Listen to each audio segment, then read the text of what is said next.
Welcome, friends, to Beyond the Crucible, the podcast that dares to talk about setback and failure, but not so we can commiserate, but so we can elevate.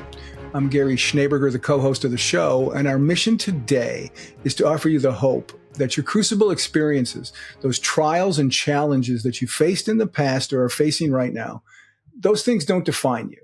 They refine you. They did not happen to you. They happened for you. And I don't know many people, I've said it before, I'll say it again, I don't really know anybody who knows that better than the founder of Beyond the Crucible, the host of the show, and my friend, Warwick Fairfax. Warwick, I know from talking with you a little bit about this episode that this is one of those that you're really excited about because it involves a childhood hero of yours who's become, as you've grown, he remains a hero of yours. So I'm looking forward to seeing you spread the knowledge and the appreciation of our topic today. Well, very well said, Gary. Definitely looking forward to this episode. And this episode, folks, is another one in our what we're calling our series within the show, which is Stories from the Book Crucible Leadership. That's a book written by Warwick, Wall Street Journal bestseller. And this month's episode focuses on Franklin Delano Roosevelt and what we can learn from him about overcoming adversity and disability. And just real quickly to set you up like we do every month when we talk about this is that Warwick's book, I still can't believe this is true, Warwick. When I say it was released in 2022, it seems like it was released yesterday, doesn't it? Indeed. It was released in 2022. And it's an important book because it's the book that birthed the business. There would be no Beyond the Crucible if there was not a Crucible Leadership.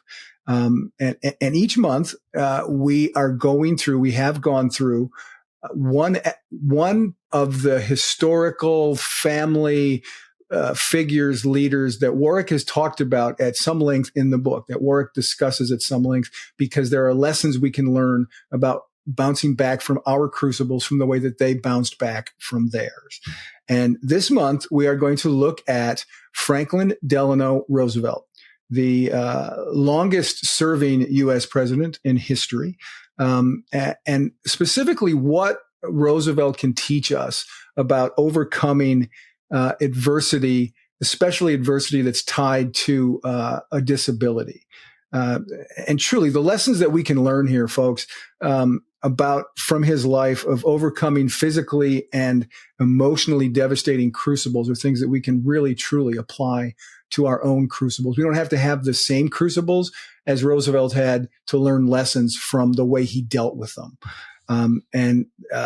So that's the setup here, Warwick. I know you're dying to dig in, so I'll ask you the first question, and it's pretty open-ended, and that's this. Why Franklin Roosevelt?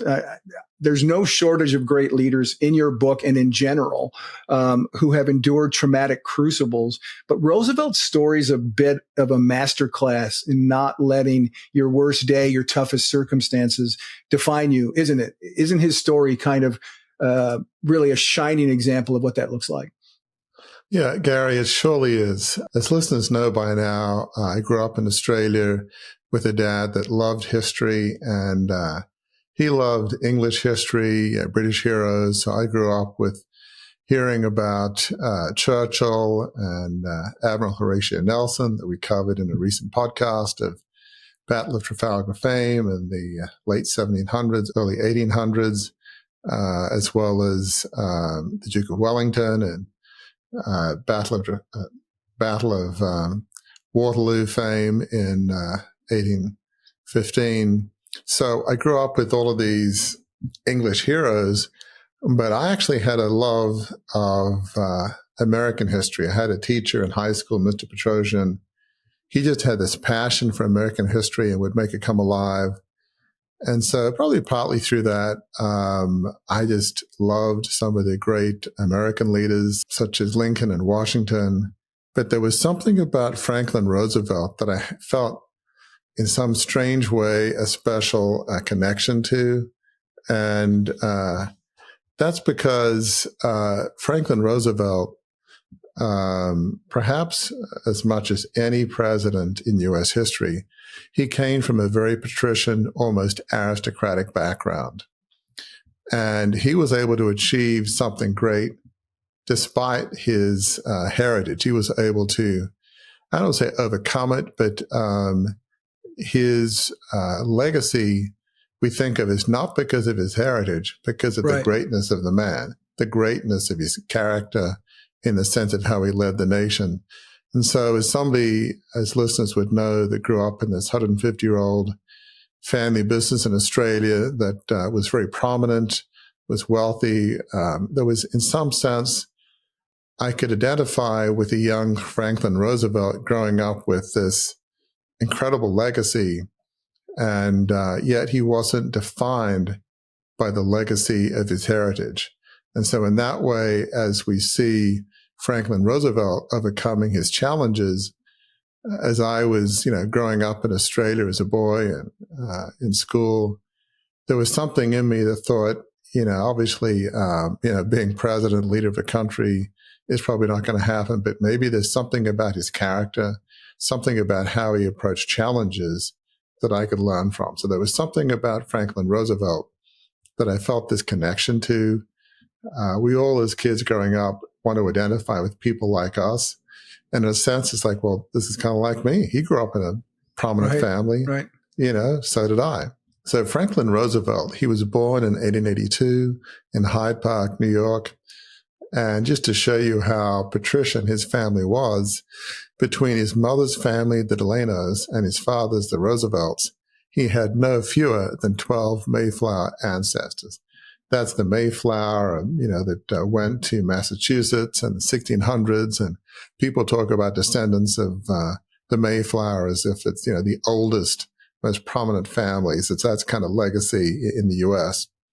And he attended the elite prep school Groton in Massachusetts, and then went to Harvard University. So he had this educational pedigree. He had this pedigree by birth. He was from a prominent family. And interestingly enough, it was during his Harvard years that he met Theodore Roosevelt's niece, Eleanor Roosevelt. So Eleanor, who in this sense, her maiden name and married name were the same. She was Roosevelt before marriage, Roosevelt after. So she was a distant cousin of his. And as people may remember, Theodore Roosevelt was president of the U.S. in the early 1900s. So, quite a dynamic figure in history. So he has this connection to the Roosevelt family and obviously to Theodore Roosevelt. So Roosevelt's career started in 1910 when he became a New York State Senator. Then he became Assistant Secretary of the Navy in 1913 under President Woodrow Wilson. And then in 1920, he was the vice presidential candidate under the Democratic presidential nominee, James Cox. Now, Cox lost that election, but it would seem like in 1920, Roosevelt's star was on the rise. He had been a New York State Senator, Under Secretary of the Navy, now vice presidential candidate. It seems like this, there was no limit. The sky was the limit on Roosevelt's political career. And it's a good point to stop at this point, because I know what's coming next. And that is, if you looked at Franklin Roosevelt's life up to this point, not a whole lot of crucibles were bumping into him, right? I mean, he had sort of, I don't want to say an easy life, but he had perhaps an easygoing in some ways life. I mean, he did not grow up hard scrabble. So what was to come when crucibles come couldn't have been something he was accustomed to, could it? Yeah, it's such a good point, Gary, because we know who Franklin Roosevelt is now in history. But a pre-1921 Roosevelt, yes, there was this patrician wealthy family, but he had this charisma, this easygoing manner, this almost magnetic personality. He was, the perfect kind of person you want at a party. Oh, Franklin's going to be his. It's going to be a wild time. It's going to be a great time. So, this fun-loving, charismatic, affluent, aristocratic American. You're not thinking of of him in that way because he became such a different person in a lot of ways. But that was who he was at the time. So in 1921, at the age of 39, Roosevelt was on his way to his family vacation home in Campobello Island, New Brunswick in Canada. It's just across the border from Maine. And on his way up there, Roosevelt visited a Boy Scout camp. And while he was there, he contracted polio. Now, when you think of polio, it tends to be more contracted by kids. Back then in the 20s, 30s, and probably maybe even through the 40s or beyond, polio was just this real scourge, especially in summer, and people were contracted around other kids in swimming pools. And it was just, for parents, it was just an incredibly scary thing. And so here's Roosevelt that contracts it at age 39 as an adult. So after he visits this Boy Scout camp, he goes to Campobello. And while he's there, he was swimming in the cold waters. And then he hiked for a couple miles afterwards on his way home. And then that evening, Roosevelt retired early, and he felt tired and chilled. By the next day, one leg was paralyzed. The following day, both legs were paralyzed. Mm. So it's hard to really think of what life was like in 1921 in the U.S. But back then, having polio was considered almost this death sentence. It was almost considered shameful. You were meant to hide at home and be an invalid and just not go outside and certainly not be in public life. That was culturally the world that he lived in. And so Roosevelt's mother indeed urged him to retire to the family estate in Hyde Park, New York, which is a few hours north of New York City. Fortunately, his wife, Eleanor Roosevelt, had a different perspective, because Eleanor knew that if Franklin gave up his active lifestyle and his interest in politics, his soul would die. His body was crippled, but and his soul was obviously hurting because his whole sense of self was wrapped up in his political career. And another important influence, as we'll see in a bit, was his longtime advisor, Louis Howe. And so Roosevelt made a choice, as we'll get into later, in terms of how he approached his physical crucible. And he indeed did get back into political life. Let me stop you there for a second, Warwick. Sorry, because again, I found this great quote from him that lines up perfectly with what you're talking about, right? Because his mother urges him, just go retire and basically be, taken care of. Right. The family's got a lot of money. Here's something that Roosevelt said that I think just speaks to his situation, but also speaks to Beyond the Crucible so well. He said this: happiness is not the mere possession of money. It lies in the joy of achievement, in the thrill of creative effort. That right there explains why he kept going on, right? That he didn't listen to his mother, that he did heed the counsel of Eleanor and Louis Howe, and he just followed his own heart into not being just rich. He wanted to have a rich life where he was able to give back. He was able to do things that changed the world he lived in. And that was, I think, a great clearly that motivation was there for him in 1921 when the polio hit. Yeah, it's an interesting question. It's probably unknowable, but would a pre-1921 Franklin Roosevelt say, well, happiness consists in more than money and in the pursuit of, creative endeavors and achievement? Maybe. It's hard to know, but the depth of the truth of that statement became far truer, I think, far more ingrained in his soul after that. It's one thing to say, abstractly, sure, there's more to life than money. It's contribution, it's achievement. But that was surely the case because, life was not easy after 1921. So that's a great quote. And it's interesting to hear him say that happiness doesn't really consist in having money. Very true, which we talk a lot about on this podcast. And so yes. Well said, Franklin Roosevelt. So, in 1928, Roosevelt was asked to speak at the Democratic National Convention in Houston to nominate Alfred Smith as the party's nominee for president. So picture this. There's 15,000 people in the audience waiting for Roosevelt. And Roosevelt has to make a long walk to the podium. Now he's got his heavy braces on. and he's leaning on his son Elliot's arm. And people must have been watching, gasping, hoping that he wouldn't trip or fall, feeling for him. And Roosevelt refused to use crutches because he felt like it would be a huge political handicap. It would look bad. It would make him look like an invalid. Again, back then, if you were an invalid, you were meant to just stay home and retire from public or business life. That was the culture. Hard to comprehend, but it's the way it was. So Roosevelt was a smart man. He knew, crutches would not be a good look. And it's interesting in future events where he would be just sort of lumbering along these crutches, he'd have one of his two sons, Elliot or his brother, helping him. And so I've read elsewhere they had to be in incredible shape because, their dad was somewhat heavily built and they had to make it look effortless as their dad was putting a lot of his weight on, one of their arms. And they had to make it look like it's no big deal and not show any strain. I'm sure that Roosevelt gave a great nominating speech. Alfred Smith ended up losing to Herbert Hoover, who became the Republican president in 1928 and was president when the Great Depression hit, which is a terrible time to be president when you're president when the Great Depression hits. But anyway, so Alfred Smith didn't make it as president.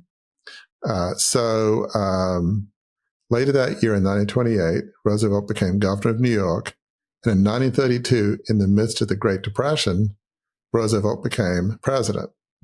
So in his inaugural address in March 1933, Roosevelt uttered these now famous words, these now immortal words. This great nation will endure as it has endured, will revive, and will prosper. So first of all, let me assert my firm belief that the only thing we have to fear is fear itself, nameless, unreasoning, unjustified terror, which paralyzes needed efforts to convert retreat into advance. So what's interesting about this is, imagine a Roosevelt before polio. I don't think he would be talking about all we have to fear is fear itself. He might have said that and people might have thought, yeah, right. I mean, what have you ever had to fear? He even used the words paralyzed needed efforts. One wonders if that was deliberate or not. But so during his presidency, Roosevelt had a huge array of accomplishments. He created the Social Security Act to provide a safety net for all Americans, providing unemployment, disability insurance, and old age pensions. He created the Works Progress Administration to provide the unemployed with useful works to maintain their skills and bolster their self-respect. And Roosevelt, as we know, led the U.S. in World War II after the Japanese imperial forces attacked Pearl Harbor in December 1941.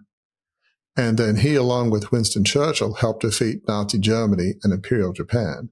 So it's hard to imagine history, U.S. history or world history, without Franklin Roosevelt helping to get the U.S. out of the Great Depression and then helping to lead the Allies in defeating Nazi Germany and Imperial Japan in World War II. So an incredible legacy that he leaves us with. Yeah. And, we talk a lot, Warwick, at Beyond the Crucible about the importance of mindset shift. And Roosevelt's ability to shift his mindset after polio is, as you have said of others, Olympic level, I think. Yes, all those things that you listed, right? The WPA and Social Security and pensions, incredible, astoundingly important contributions. But the biggest victory of his life was shifting his mindset after polio and pressing in even harder into his pursuit of a life of significance in his work in government. So talk a little bit about just his mindset shift and why that was so powerful and so impactful in his life and in the life of this country. Absolutely, Gary. I think, a reason that he is so revered and beloved is not just what he accomplished, but just his character and how he just would not give up. I mean, there is sort of the physical demonstration of that in which every day with these heavy braces, he would walk to the end of the driveway.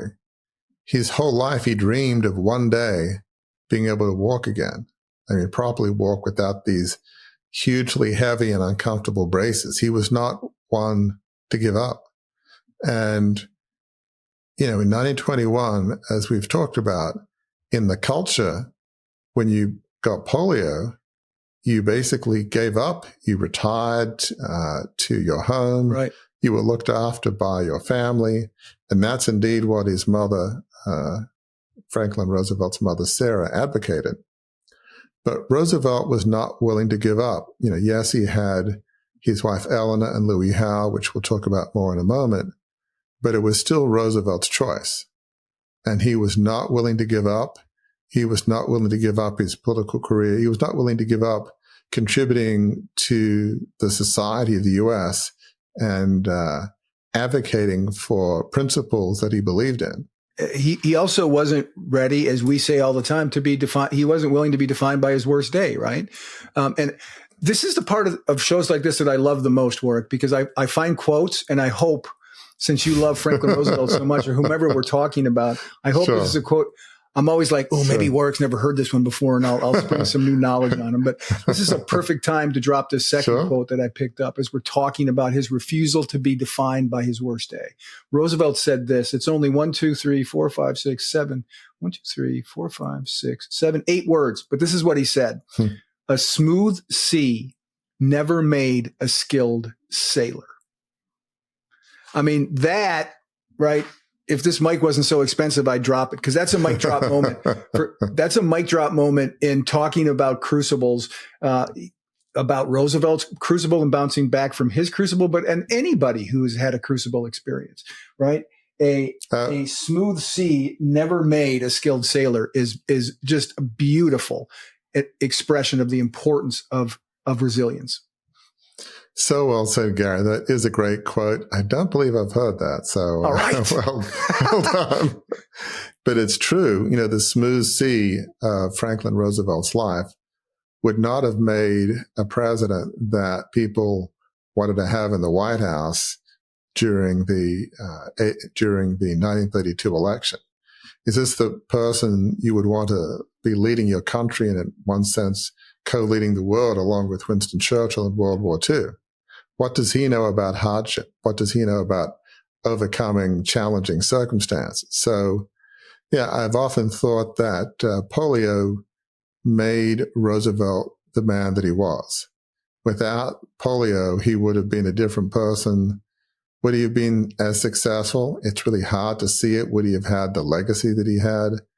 Really hard to see how that would have been possible. So you're right. I mean, there's no question Franklin Roosevelt was not defined by his worst day in 1921 when he got polio. He had every right to say, it's been fun while it lasted. I'll have enough money to have a nice life. I love summers here in Campobello Island in Canada.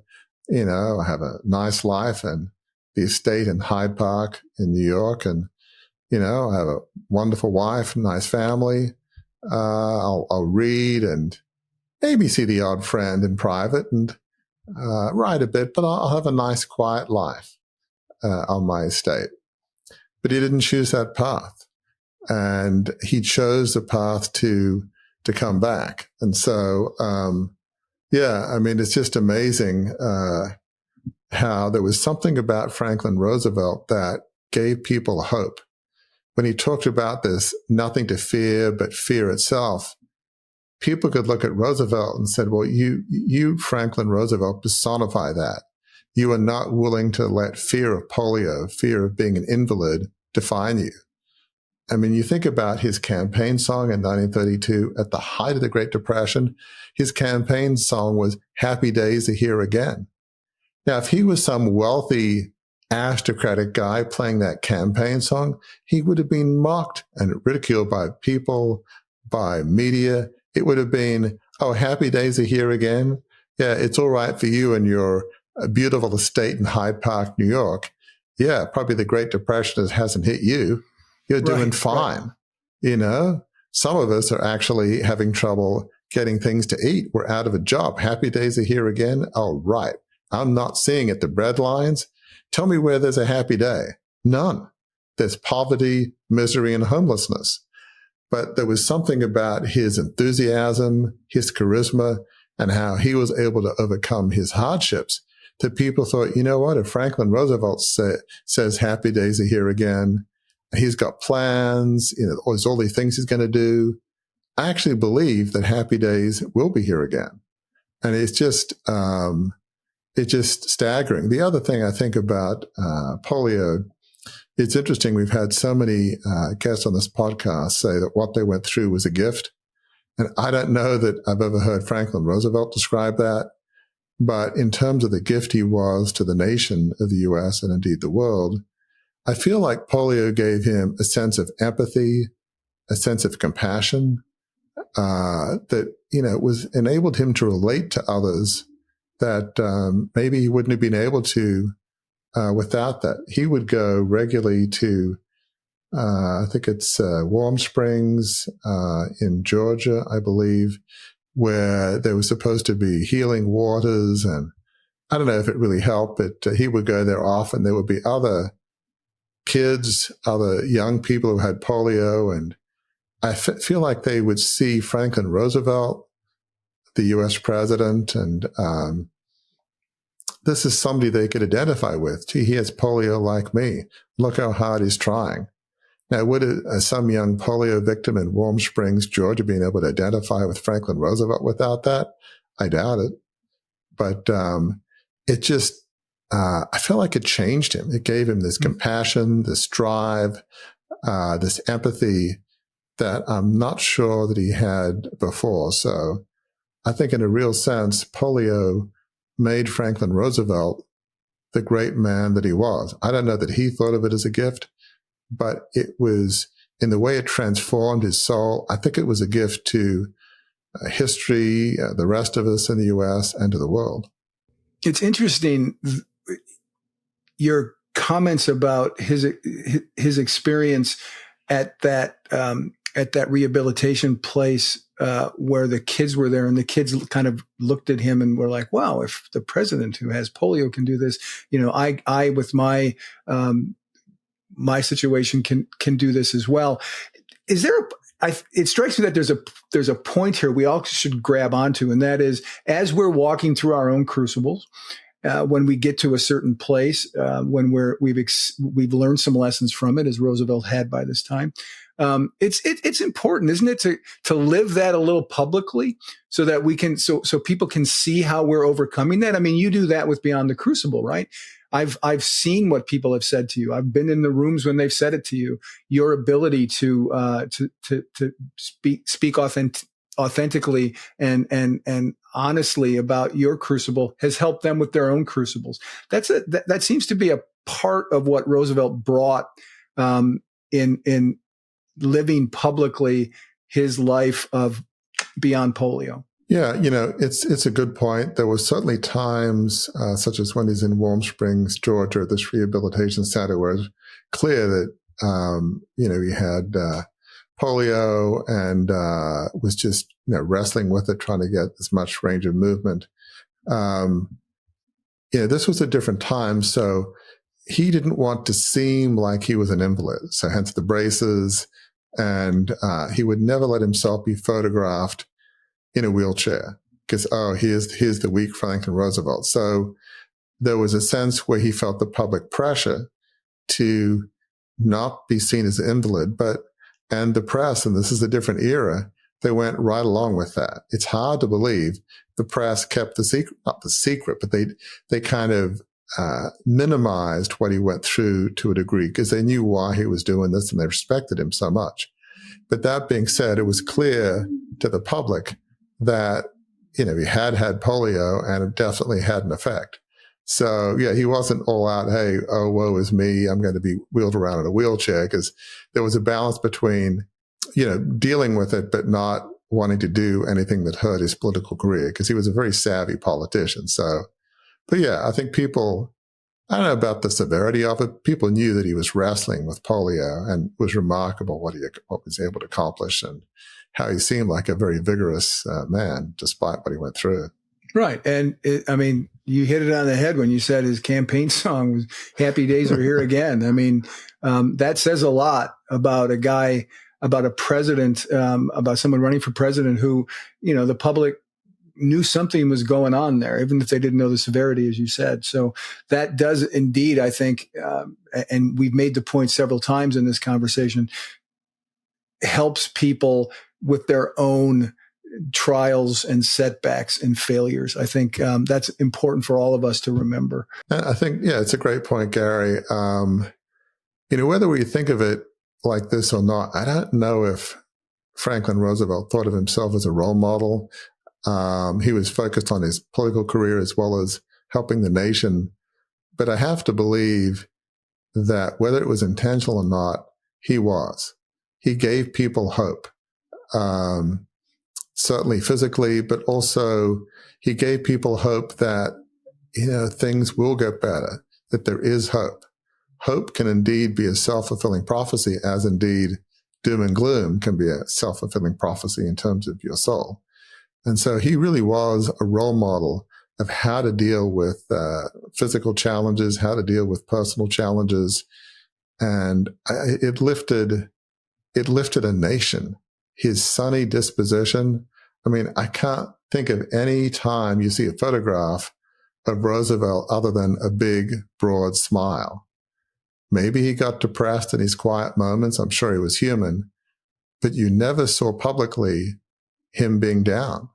He always had this sort of optimistic, we'll get through this. There'll be another day. The sun will come up. So that disposition was incredibly impactful to other people and indeed the nation. And that his perspective, his ability to live that was all because of this mindset shift that we talked about. And you, in your book, make special note of his advisor, Louis Howe's role in helping sort of cement that mindset shift, keep that mindset shift on track for Roosevelt. He, in fact, you make the case, a phrase we use a lot at Beyond the Crucible, fellow traveler, that Louis Howe was Roosevelt's chief fellow traveler as he navigated his way back from his crucible and navigated his way through, right, some of the most tumultuous times in American history. Why was Howe so valuable to Roosevelt making his vision a reality? Yeah, Louis Howe was hugely influential in Franklin Roosevelt's life and his path back from polio. So Louis Howe met Roosevelt in 1911 when Roosevelt was a member of the New York State Senate. And Howe saw something in Roosevelt. Howe was somebody who was in political circles, and he saw a young Roosevelt as somebody that had the potential to become president. Roosevelt had this natural enthusiasm, this natural charisma that just drew people in. Even back then, there was something special about Franklin Roosevelt. So ever since that time, in 1911, Louis Howe was Franklin Roosevelt's key advisor. So when Roosevelt got polio in 1921, Louis Howe was probably the chief person responsible for helping Roosevelt come back. Now, Roosevelt's wife, Eleanor, she wasn't in the same camp as Roosevelt's mother, Sarah. She knew that it would be this almost the death of his soul if he just sat there and felt bad for himself and was just an invalid in sort of private life. So she instinctively knew that.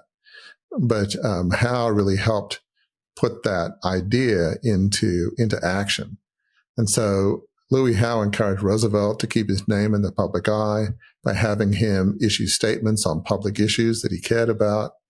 He encouraged Roosevelt to write magazine articles, and he also encouraged him to appear at the 1924 Democratic Convention. Now, importantly, Louis Howe also urged Eleanor Roosevelt to speak across New York State to ensure that her husband remained in the public eye. Now, we have to remember, Eleanor Roosevelt that we remember during Roosevelt's presidency in World War II and afterwards, speaking at the United Nations. This was a different Eleanor Roosevelt in 1921. She was shy. She was retiring. She was self-conscious. The last thing Eleanor Roosevelt wanted to do was speak. She wouldn't have thought of herself as a good speaker. I'm sure she got training and encouragement from Louis Howe.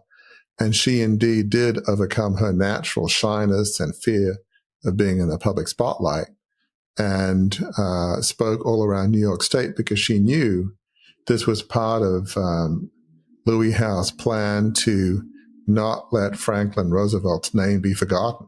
She dearly loved her husband. She believed in who he was as a man and as a potential politician and just his future.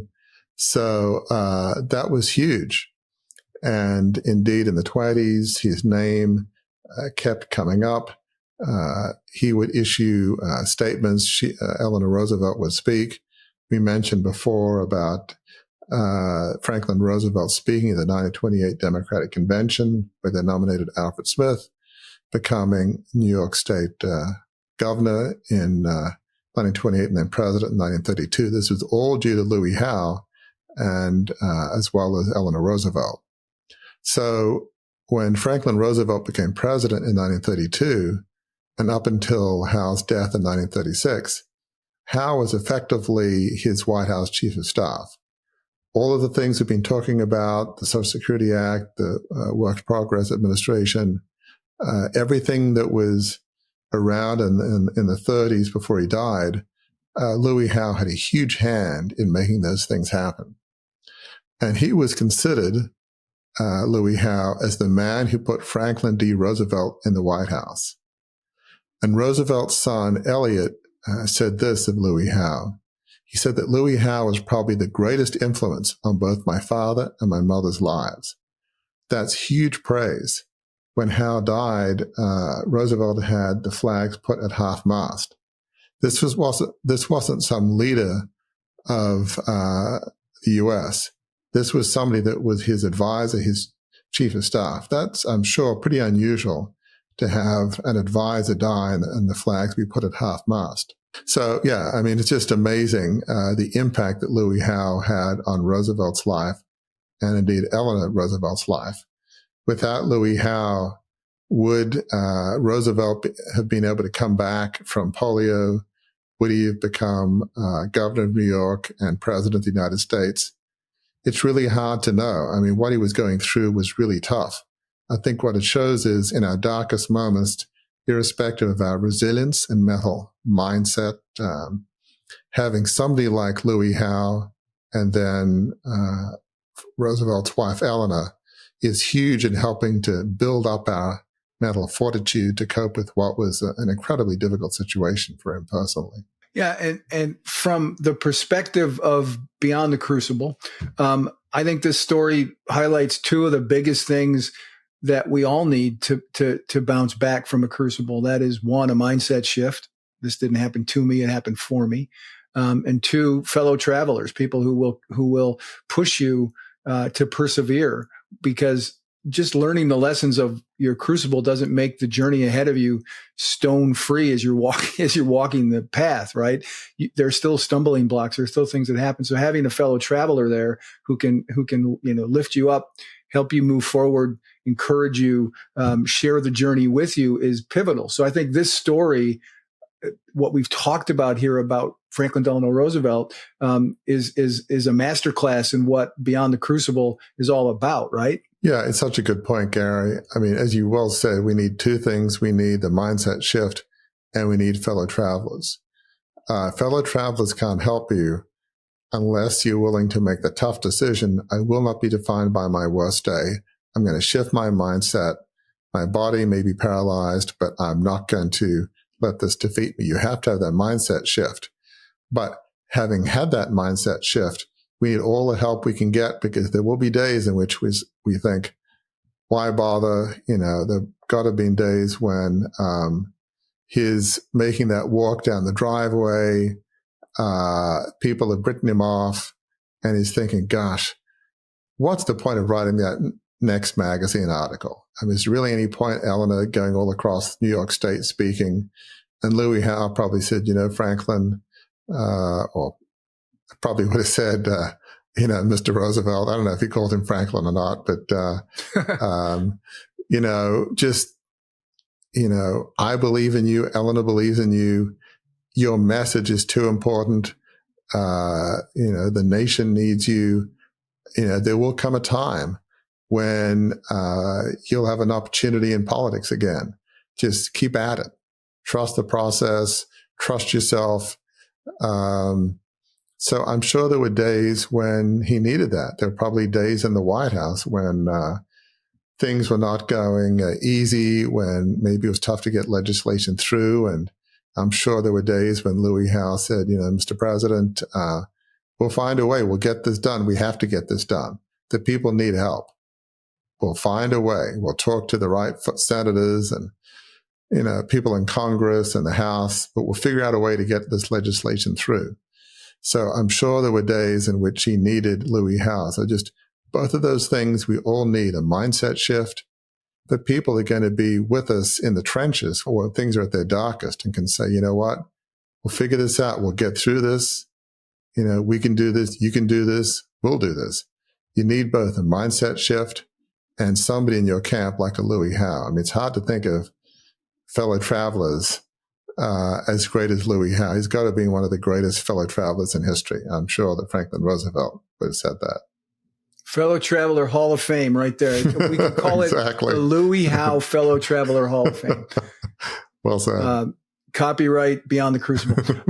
So we've been up here at the 30,000 foot level talking about how our listeners and viewers can apply some of these lessons. But as we wrap up, Warwick, what are some of the big takeaways that you would want our listeners and viewers to take with them from the story of Franklin Delano Roosevelt? It's a great question.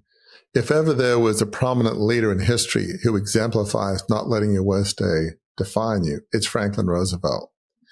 And it's interesting contrasting Roosevelt with some other leaders. He went through very challenging circumstances, very challenging crucibles. We've got Abraham Lincoln, who was president during the U.S. Civil War when the southern states seceded. We've got George Washington leading the American colonies' military forces during the American Revolution. They went through very challenging circumstances. But what's different about Franklin Roosevelt is his crucible was not external. It was not outside forces acting upon them or their nation, as is true of Lincoln and Washington. In Franklin Roosevelt's case, his crucible was personal.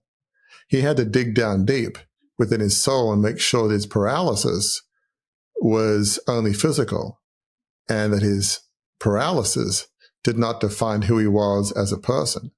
In that sense, he couldn't avoid having his body be paralyzed, but he could make a decision, would his soul be paralyzed? Well, he decided, no, I'm not going to let this paralysis affect my soul. And that was a huge decision.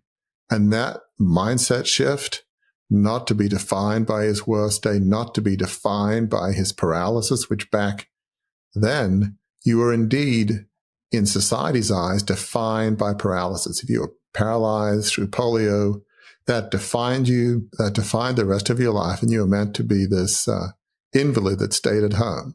So in that sense, at the time, if you got polio, it was your worst day, and it did define you.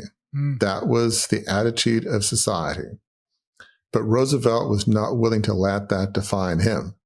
So when you think about Roosevelt, he was such a gift to the nation and to the world, both during the Great Depression and in World War II.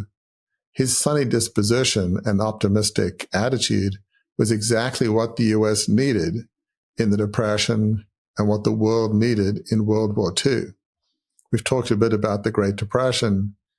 The way he masterfully led the U.S. in the lead up to World War II is something we can't forget because he was a master politician.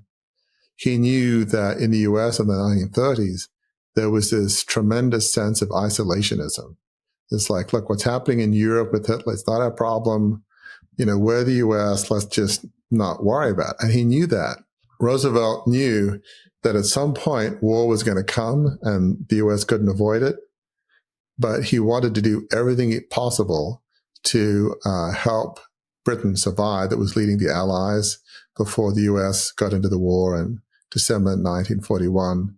So he came up with these innovative ideas like the Lend-Lease program, which basically loaned armaments and ships to Britain basically for free.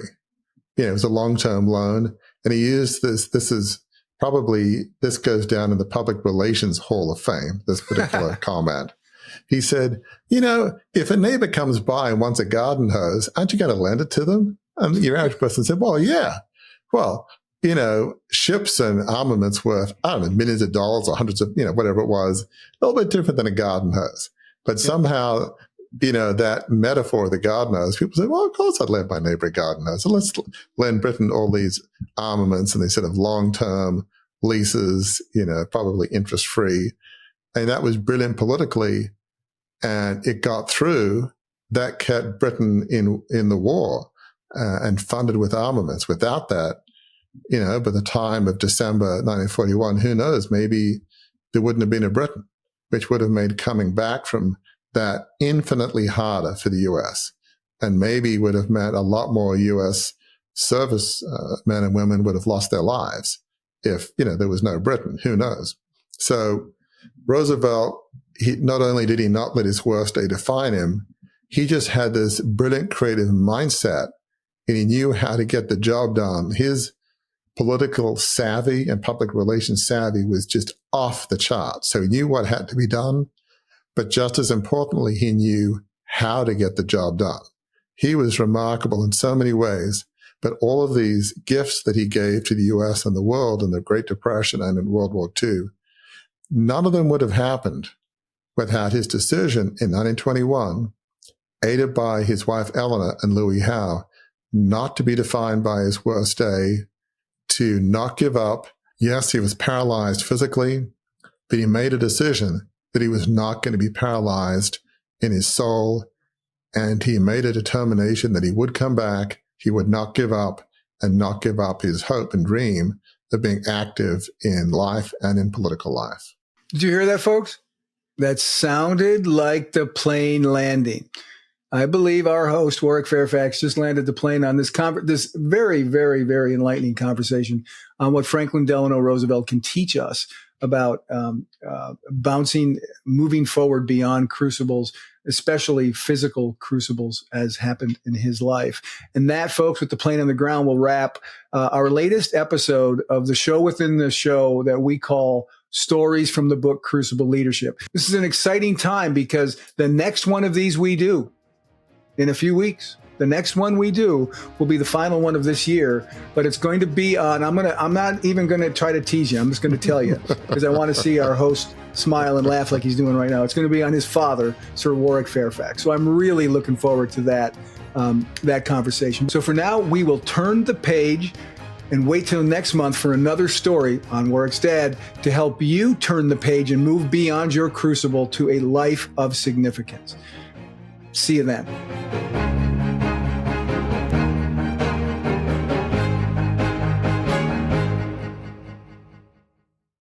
Welcome to a journey of transformation with the Beyond the Crucible assessment.